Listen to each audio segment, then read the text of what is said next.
Ever since man has looked up into the stars, he has seen strange objects in the skies. But the search for proof of extraterrestrial intelligence has produced disappointing results. The best so-called evidence has only been a few photographs and film clips. But now, all that's about to change. Since 1985, more than 15 million Americans have reportedly witnessed unidentified flying objects. But despite the seemingly overwhelming evidence, mainstream science has chosen to ignore the subject. But now, for the first time in history, one of the greatest mysteries of this century is unraveling. A former government scientist has come forward to discuss the military's classified work on extraterrestrial spacecraft.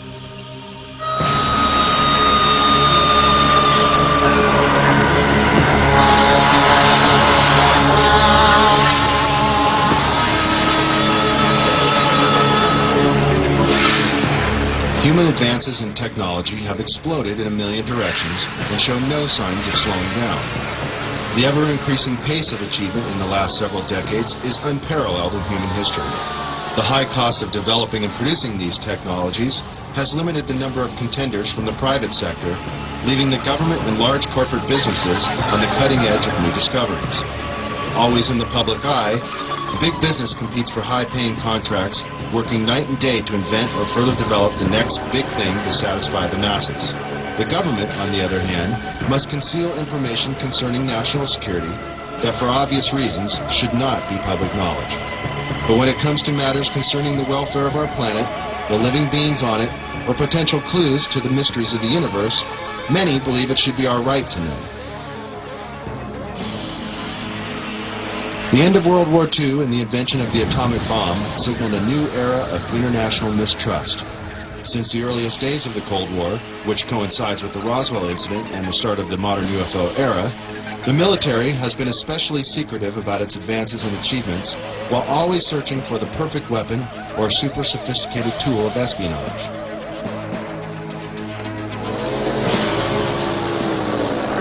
High-tech surveillance equipment around the world, and even in space, has allowed global intelligence to see and be aware of many things that the common civilian cannot even begin to imagine. The military recruits many talented civilians when special expertise is required. And propulsion systems expert Bob Lazar claims he was one of them. In this exclusive interview, he gives his detailed account of his employment with the Department of Naval Intelligence at the top-secret facility known as S4, where, according to Bob, he was hired to work on recovered alien spacecraft. S4 is located 125 miles north of Las Vegas and 15 miles south of Groom Lake. This now not-so-secret military base at Groom Lake, Nevada, is known as Area 51, or Dreamland, as insiders like to call it. Born in 1959 in Coral Gables, Florida, Bob has lived much of his life in Las Vegas, Nevada. With degrees in physics and electronics from MIT and Caltech, he has dabbled in everything from chemistry to fireworks in an effort to understand the finer points of propulsion. He has even assembled a jet car with a 22,000 horsepower engine salvaged from a Navy F-3D Skynight that is capable of land speeds of over 350 miles per hour. Fate took a serious turn for Bob in 1982. Arriving early for a lecture at Los Alamos National Laboratory in New Mexico given by Dr. Edward Teller, one of the inventors of the atomic bomb, Bob was able to meet and talk to the famous physicist. Coincidentally, Dr. Teller was reading the local paper, The Monitor, with a featured front-page article on Bob, and the two struck up a conversation. Later, Bob sent Dr. Teller his resume for consideration, and soon after, Bob was hired by the Los Alamos National Laboratory. This Los Alamos-based directory lists Bob as an employee. By 1989, Bob was brought into the top-secret program at S4 known as Project Galileo. In the following interview, Bob reveals many details of this amazing experience.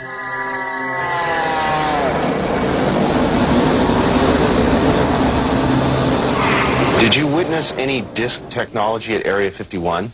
No, there was absolutely no ET craft, ET technology, anything like that at Area 51. This is why S4 was made specifically to separate it there. People at Area 51 do not have the clearance. How long were you employed at S4 And when were you hired? When was I hired at S4? I guess early '89, and I was probably there only about 6 months or so, on a very infrequent basis. How were you transported to and from work? At the time that I was working there at McCarran International Airport in Las Vegas, there was a Special Projects EGYG building. When I was told to go to work, I drove there, parked my car there, and got in a plane at the airport, flew to Groom Lake, where I deplaned and waited for a bus, and the bus drove me down to S4. The S4 facility is an area just off the Papoose Lake bed, dry lake bed, and it consists of 9 hangars. The hangars have sloped doors on them with a sand texture coating. Around the opposite end of the hangars, there's the standard entrance where you're dropped off at, go through a security check, and inside there's a small complex.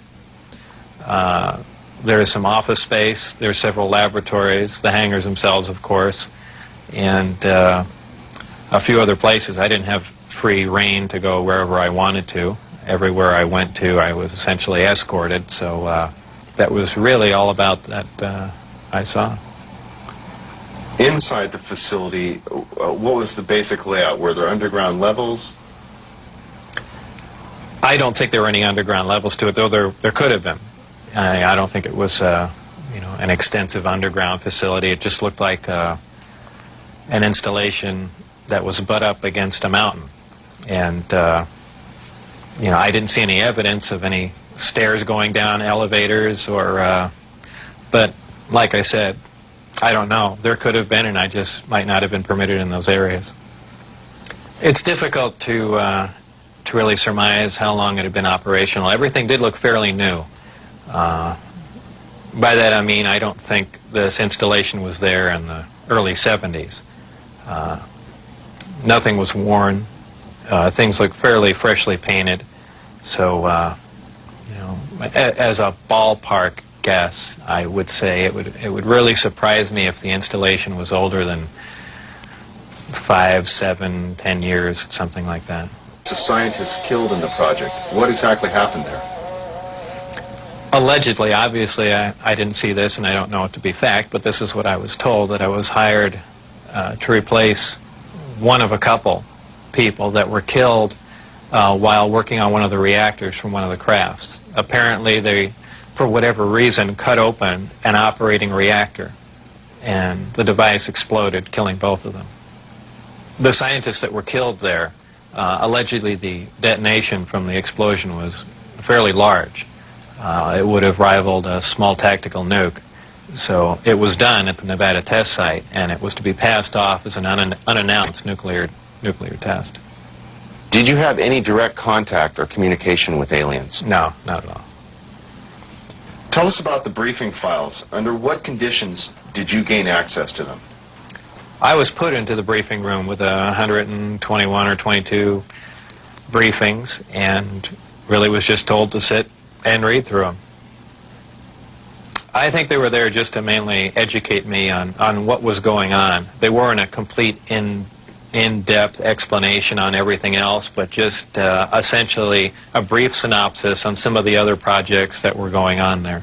Supposedly, the information, now this isn't something that I determined, it's something I was told, that the crafts originated from a planet that orbited the Zeta Reticuli star system. Zeta Reticuli 1 and Zeta Reticuli 2 are two stars of a binary star system. The craft allegedly came from there. 1 or 2 autopsy photographs I saw dealt with just a small photograph, a bust shot essentially, just head, shoulders, and chest of an alien where the chest was cut open in T fashion and one single organ was removed. The organ itself in the other picture was cut and vivisectioned essentially. Showing the different chambers in there.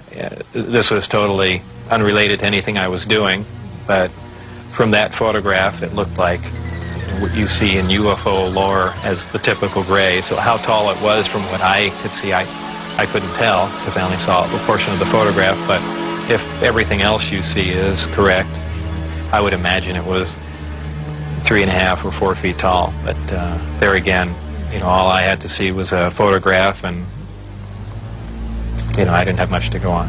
What was the incident in 1979 that brought the alien exchange program of information to a halt? Again, this was a story that was relayed to me, and allegedly what happened in '79, there was some sort of information exchange going on where there were actual live aliens at the facility, and at one particular point there was an area where some security personnel went to enter.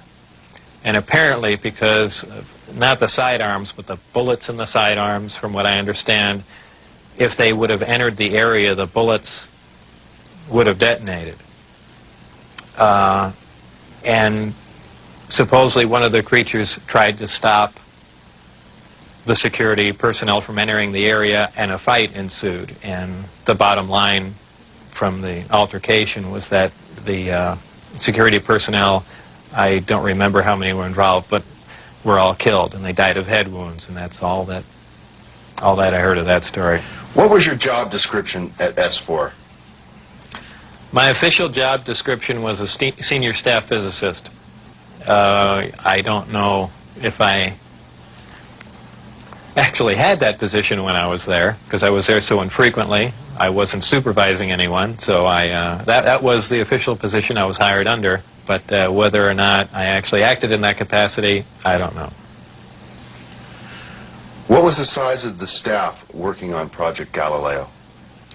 Well, there were 22 people employed there totally.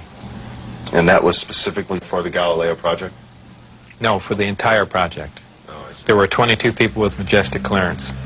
I had majestic clearance. Majestic clearance was designated as clearance 38 levels above Q clearance, and Q clearance is the civilian top secret clearance. When did you see your first disc? The first disc I saw, I believe it was the second, or I think it was the third time I was up there. Normally the bus pulled around to the opposite end of the facility, which was the main entrance, and that's where we went in. On this particular occasion, it pulled up to one of the hangar doors, which were normally closed, and the last one was open. We came out, and I saw the disc in the hangar.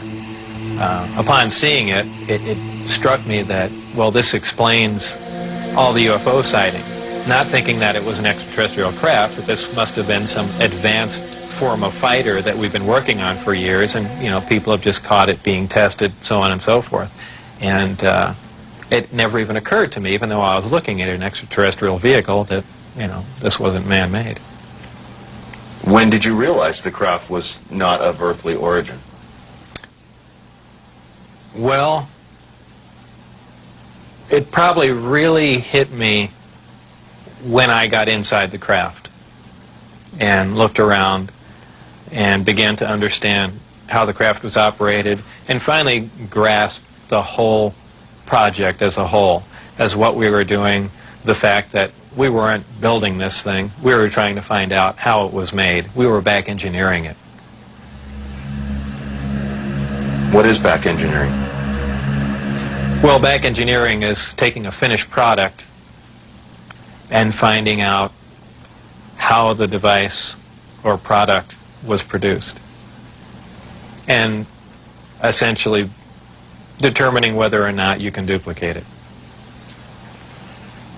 Now, scientists aside, what was your emotional response? What were you thinking were the implications to the world or man in general from these revelations? I really didn't think about implications of that sort. As far as emotionally, people have asserted that, boy, that must have been the most exciting time in your life, and that's not the way it was. When I first got to look inside the craft, all I can say, it's an ominous feeling. You walk in there, and it feels as if you shouldn't be there. I know that sounds kind of corny, but it's a real ominous feeling. It's not an exciting feeling. It brings up a whole lot of questions in your mind. Well, where did this come from? And you know that they won't give you the answers to the whole story, but it's That's the only way I can describe it. It produces a gravity wave, which is similar to the gravity wave that the Earth produces. However, the craft phase shifts the wave. In other words, it turns the wave not really in an opposite polarity, but something to that effect, where it will work against the natural gravity wave of the Earth, and it produces lift in that effect. Is there any internal protection for the crew? Does the craft generate a gravitational field inside the craft itself? Well, the craft generates its own gravitational field. Being inside that field essentially doesn't shield you, but essentially you're in, and this is a terrible way to say it, almost in a different realm, because you're now influenced only by that gravitational field. For instance, people wonder how a craft like this can make a turn at such high speed, a 90-degree turn, when they would imagine people slamming up against the wall or something to that effect. Well, that really wouldn't happen. Inertia would have no effect. You're in a distortion. And don't forget that gravity distorts time and space. So really nothing is going to influence you while you're in there. Describe the gravity amplifiers for us and some of their different operating configurations. There are 3 amplifiers. The craft can operate on a single one, can lift off the ground. The way in which it's propelled are 2 different ways. There's what they call Omicron configuration, where the craft is using one generator, or Delta configuration, where it's utilizing all 3. Delta configuration would be for space travel. Essentially, the craft will tilt up on its side, as opposed to a science fiction movie where you see a flying saucer moving around. The craft will tilt up on its side, focus the 3 gravity generators to a single point, and move through space that way. Moving around the source of gravity is a problem to a disk because it's interference, essentially. So what they do is they work with that interference to their benefit. They'll use one gravity generator to lift the craft off the ground.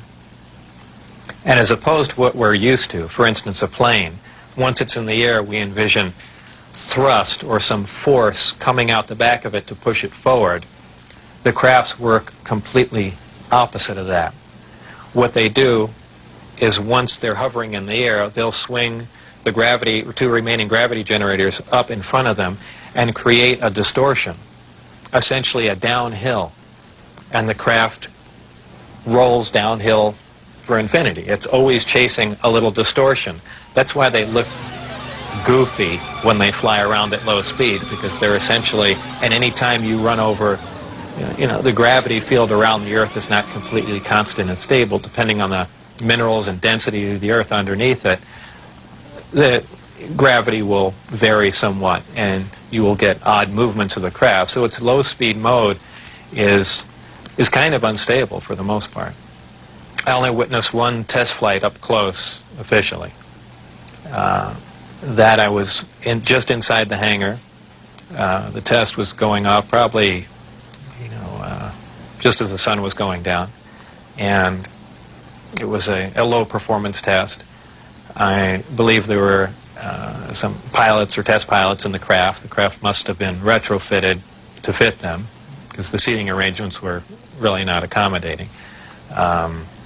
They were in radio communication with the craft, which is kind of surprising to me, because the gravity waves that the craft was producing should have distorted the radio waves also. So apparently there's something there that I don't understand. The craft lifted off the ground, virtually noiseless, other than a small corona discharge on the bottom of the craft, indicating the presence of high voltage. That dissipated at about 30 feet, and it stood there completely silently, and moved over to the left, to the right, and sat back down. That was the entire test. However, that was an extremely impressive test. Maybe to someone that really knows little about science or anything, that wouldn't be a whole lot, but you have to realize this craft was about 52 feet in diameter. I don't know exactly how much it weighed, but it weighed a lot. And this was quite a scientific feat, to lift something completely silently, under control. and perform a maneuver like that. The craft itself was, I assume it was metal. It was cold to the touch. That's why I say it was metal. But it was a brushed aluminum, actually just an unfinished stainless steel, not shiny finish to it. Had no seams. It was as if it was injection molded from one giant die. I was completely amazed. I can't really reflect on how it made me feel, but that was exciting. How would you define gravity? Could you describe in layman's terms its basic principles for us? Gravity is something difficult to explain because it's something that we essentially don't understand. It's just something that we can observe. Not much is really known about gravity. There are many theories about it, but they are just mainly theories. There's theories of gravitons, which allege that these subatomic particles that act like an attractive force like gravity that exchange between two pieces of matter. There is also a theory that gravity is a form of wave, an electromagnetic wave. But basically, gravity is a force. It's the attraction. It's the inherent property of matter to have gravity, a mutual attraction for each other, and it's basically all that we really know. Modern science, current science, right now, identifies one gravity. It's one force in nature. Apparently, through research at S4 or information gained from one of the crafts they were researching there, it appears that there are two different forms of gravity. One form works on an atomic scale, on subatomic particles, holding pieces of matter, holding atoms themselves together. Another works on a larger scale, the scale we're most familiar with, holding planets in orbit, holding ourselves to the ground, things of that sort. Because it produces a gravitational field, I wouldn't say the craft is invisible during the day. However, if you're under the craft, because of the way the gravity is being used, gravity bends time and space, and it bends light. If you are looking underneath the craft or from certain vantage points, you will actually see what's above the craft. It's really a trick of the way light bends under the influence of gravity. For instance, we can see stars that are behind the sun, that are blocked from our view by the sun. The reason we can see them is because the sun is a tremendous gravitational field, and it's bending the light around it where we can see the star. Space-time and gravity are all essentially interrelated. They all act on one another. Gravity bends space. Gravity also distorts time. When you vary one, you essentially vary the other two. As an example, if you have a massive body, say a planet or something that's making a lot of gravity, producing a lot of gravitational waves, if you will, it distorts space. It bends space to it. It also slows down time. These things aren't theories. We know them to be true. We cannot artificially create this because we can't create gravity. But this is how they're all interrelated. What are some of the inherent problems with traveling at the speed of light? There are several problems traveling at the speed of light.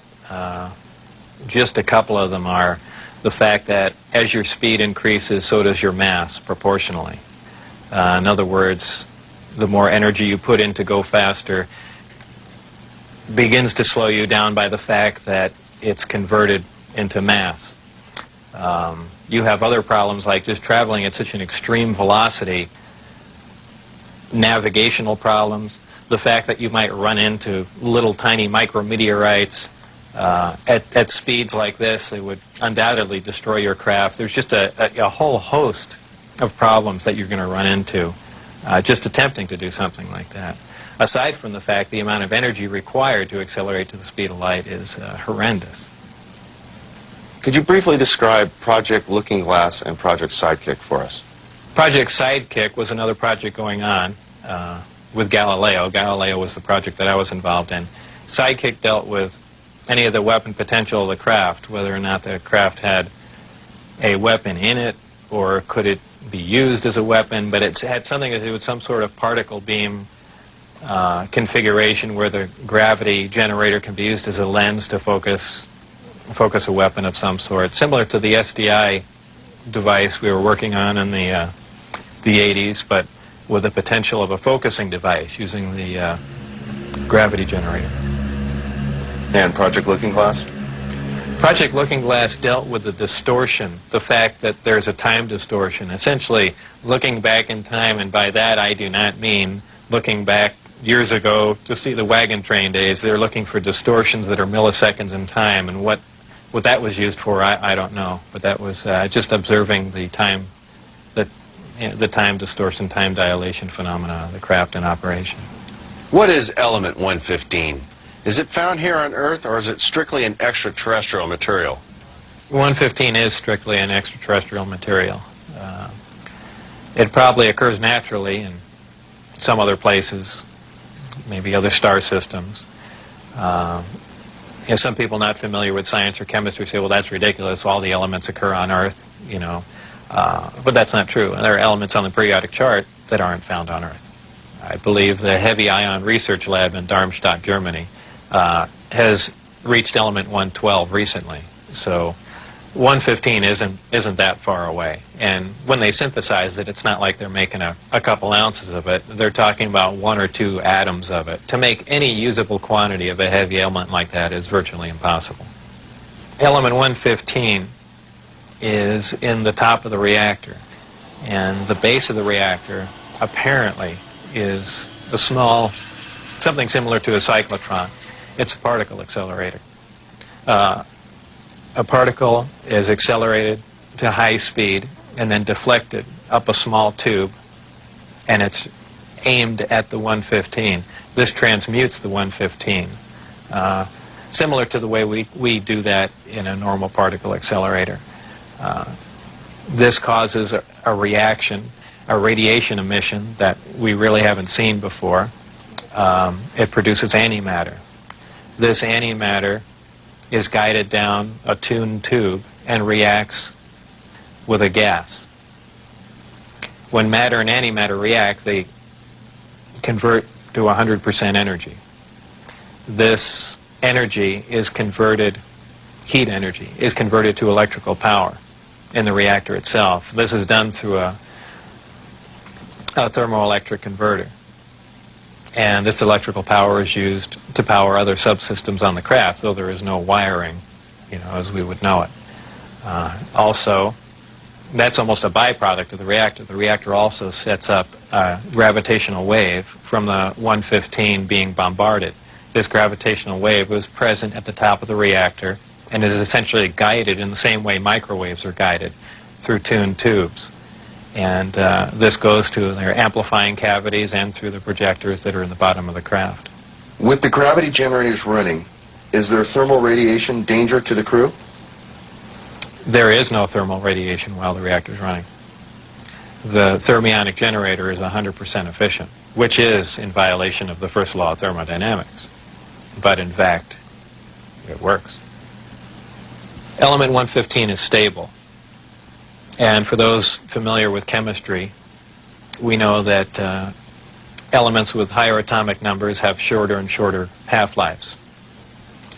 However, when you reach a certain point, they call it the island of stability. There is a place, and we've theorized this for a long time, somewhere around 114 to 116, there should be an area in there where the nucleus of the atom is geometrically stable with protons and neutrons, where it no longer decays. It's not radioactive. 115 is, in fact, this element. In fact, it does occur again somewhere around element 247.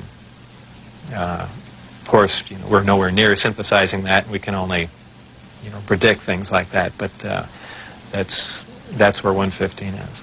Did the aliens, give us element 115 in large quantities? Whether or not it was given to us, I can't answer that question. However, I was told that we have 500 pounds by one of my co-workers. How it was obtained and where exactly it came from, I don't know. Whether it came in one of the crafts or it was separate cargo somewhere, anyone can speculate. But I was told that was the figure. You were able to get away with a sample of element 115. How much did you get away with? No comment. Nighttime test flights, unofficially, while off the base. What did you see? The test flights I saw off the base, actually the best test flight was witnessed by my friends who I brought out there. At the exact moment the craft was hopping around and doing some really impressive maneuvers, I had turned around and I think was looking for the video camera or something to that effect. But I missed some of the most impressive maneuvers. But the craft was similar to what was done before that I had seen close up, other than the fact that it went above the mountain range, moved a much greater distance at a much higher rate of speed. How were you able to find out about the test flight schedules?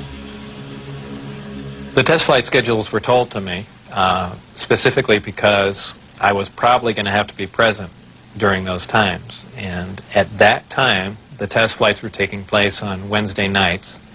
And from what they said, that was because that was statistically the least amount of traffic in the area. And that's all that they were concerned about. Does the propulsion system release any sort of discharge or exhaust? There was a high voltage discharge on the bottom of the craft, but as far as there being an exhaust, there was none. Why did they appear as glowing balls of light in the night sky? Well, that's kind of the same reason why a neon light or a fluorescent light lights up. What you're dealing with is a high energy source in essentially a gas atmosphere, oxygen, nitrogen. And when you apply enough energy to a gas molecule, they emit photons, they emit light. And I don't think it's anything, it's really a byproduct of how the craft operates. When it's emitting that much energy, the gas surrounding the craft emits light. The same reason why lightning is visible. You have a huge electrical discharge, and the gas emits light in the form of lightning bolt. If you were going to see one of these crafts at night operating, it would appear really as a glowing ball or just a bright light in the sky from a distance. Even close up, you'd see a glowing halo around it. This is typically what you'd see in your normal UFO sighting, if you've heard them a lot. However, keep in mind that lights in the sky are caused by much more common things than flying saucers. Tell us a little more about the aurora you witnessed taking off out of Area 51. It was a large craft, and the one glimpse I got of it was from the rear, and it had two huge square exhausts with vanes in them. And it was just, it sounded more like a rocket than a jet. I don't know. I even think he did mention that it was liquid methane powered, but there again, you know, working on the disk technology, I really could care less what was rolling around at Area 51, but it did catch my eye. As a result of going public, have there been any attempts made on your life? One day when I was getting on Interstate 15, driving down Charleston Boulevard, a car came up alongside of me, and I thought he was just trying to race me to get on the freeway. This was after I had left the project. It was a white, boxy-looking car. Exactly what make and model, I don't know. But I accelerated to get on the freeway to go fast, and there was a gunshot, and the back of the car was hit, and I skidded off into the median. And I stopped, and I was frightened, and I just stood there because I thought the guy was going to be alongside of me and just shoot me. I had nothing to do. I was essentially paralyzed with fear, and I waited there, and then nothing else happened. And do I know it was a government agent trying to kill me? No. Could it have been a drive-by shooting? Maybe. You know, so it was an attempt on my life, but by who specifically, I don't know. Though I was threatened before I had left. They threatened my wife's life and my life, so I can only put two and two together and say that they were kind of pissed at me. In an earlier interview, you had mentioned that they had put a gun to your head. Tell us about that. That was after we were caught out when I had the test flight schedule, and I brought some friends out to show them the disc test. We got caught out there, and the following day I was debriefed down at Indian Springs Air Force Base. And I was in the room with the security guards that caught us, my supervisor and some other people, and some other security personnel. Yeah, they were essentially grilling me about security and, you know, how could I possibly bring people out there. And I guess I wasn't as responsive as they would like, and they got in my face, and one of them pulled the sidearm out, you know, just pushed it against me. Have you maintained any contacts with your colleagues out at S4? No, I never heard from anyone other than for a very brief time after I left. Dennis, who was my supervisor, did try and make contact with me at the meeting place was the Union Plaza Hotel, and I took a friend of mine, Gene Huff, down there, and another friend, a former colleague and scientist from Los Alamos, and we saw him, but I also did recognize some security personnel walking around there from S4, so whether or not it was a setup or what was going on or he was trying to talk to me, we never found out, and we left. It just was a real strange situation. I never heard from him since. As we enter the 21st century, how has your experience changed your beliefs? Well, if you want to word the question, how are my opinions changed? I would say considerably. Before I was at S4, I was more or less one of the guys that thought, you know, all these government conspiracy and UFO buffs and things like that were complete lunatics. I even remember before I was involved there, a friend showed me a little newspaper clipping and said John Lear was giving a lecture who was touting that aliens from another world came to Earth and there's 70 different species. And I remember laughing on the phone that this guy had lost his mind. And I was also under the impression that, you know, boy, the government's all for the people and they, you know, they're out here to protect us and all that. You know, after the experiences I had there, everything is completely turned around. You know, the government is doing everything but looking out for us. I mean, the only thing they're looking out is for themselves. You know, obviously the ET craft do exist. Something had to build them, so there must be aliens. And since there are, and the craft are there must be some sort of factory and an entire civilization somewhere. And if in fact that is true, and it apparently is, then there must be others. Actual crafts and technology from another world. And that's probably the most important event in history. It kind of moved from science fiction into reality in my mind. And it really just, I guess, opened my eyes. We can duplicate it. If we can understand what a device is or how something operates or what its physical makeup is, that's great. But if we can't duplicate it, it's useless to us. So there's really two phases to the project going on there. It's understanding what we're looking at, and then once we understand it, is can we duplicate it with earthly materials and earthly technology? And, you know, unless we've got a handle on both of them, all that technology is useless to us. And if it turns out we can't do that, all we have is one single prized possession that we have to take care of, and that's it. After all that's been said and done, would you do this over again? What would you do differently? I would probably have played along for a longer time. I would like to have known a little bit more about the technology and probably kept quiet if I could have. And possibly never have said anything. I almost wish I had done that. You know, it's it's really only caused headaches and problems. But I believe if I was given the opportunity again to go back in time and redo it, I think I pretty much would have just shut up and gone along with the program.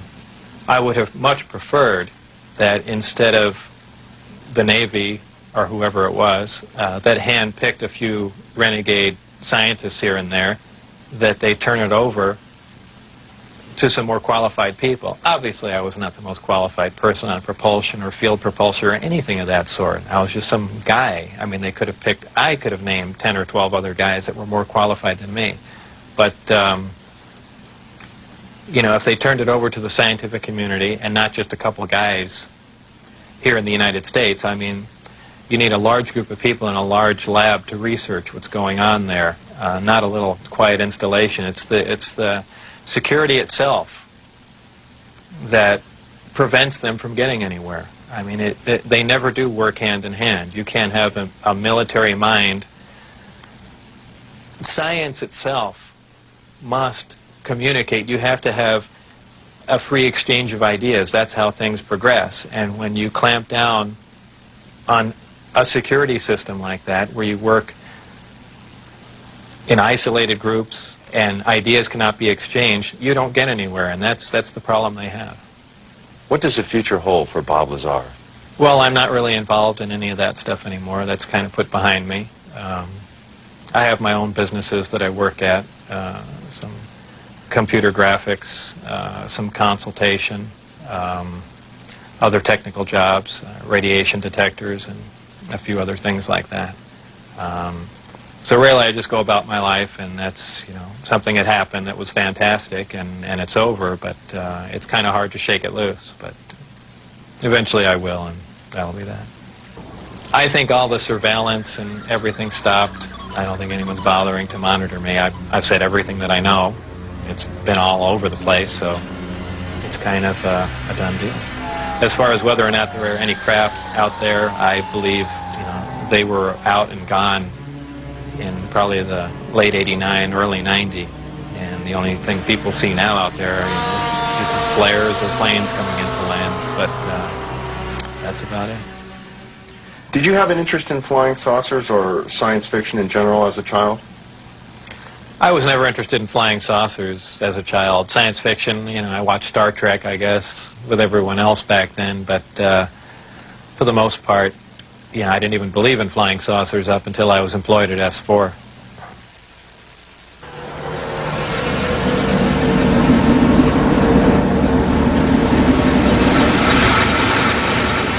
I couldn't help at one point in my discussions privately with General Secretary Gorbachev, when you stop to think that we're all God's children, wherever we may live in the world, I couldn't help but say to him, just think how easy his task and mine might be in these meetings that we held if suddenly there was a threat to this world from some other species, from another planet, outside in the universe. We'd forget all the little local differences that we have between our countries, and we would find out once and for all that we really are all human beings here on this earth together. Well, I don't suppose we can wait for some alien race to come down and threaten us, but I think that between us we can bring about that realization. Thank you all. God bless you all.